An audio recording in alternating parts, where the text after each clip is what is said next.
તમારે લેવાનું કોણ ઉપયોગ કરે ચક્કાનો? મમ્મી. શું કરે મમ્મી ચક્કાથી? બરાબર. અને કાતરનો ઉપયોગ ક્યાં કરવાનો? મમ્મી ક્યાં કરે? હા, દરજી પણ આનો ઉપયોગ કરે ને. તો આપણે લેવાનું. આ શું છે? પતરી. જોઈ તમે? આ તો કેટલી ધારદાર હોય ખબર જ જો, પણ આપણે અડવાની. નાના બાળકો અડવાની. શું થાય? વાગી જાય તો શું થાય? આપણી સુરક્ષા આપણે રાખવાની ને, તો આવી વસ્તુ અડવાની. આ શું છે?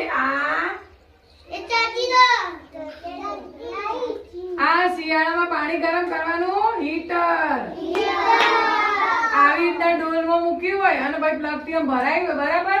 અને તમે ડોલમાં હાથ નાખો કે ગરમ પાણી હોય એવી રીતના, તો શું થાય? હાથ બળી જાય ને, કરંટ લાગી જાય. લાગે ને કરંટ? આ સીધો પ્લગમાં ભરાયેલો સીધો કરંટ ઉતરે ને, તો તમે કરંટ લાગે તો તમે ફેંકાઈ જાઓ. એટલે અડવાનું નહીં. ગરમ પાણી થતું હોય તો અડવાનું નહીં. હા, આવી વસ્તુ દૂર રહેવાનું. પછી સ્વિચ હોય, સ્વિચ તમારે કશું કરવાનું નહીં. મમ્મી કરે, પપ્પા કરે, દાદા કરે, દાદી કરે, તમારે નહીં અડવાનું. હો, હા, ચાલો. ના, ચપ્પુ નહીં લેવાનું, કાતર નહીં.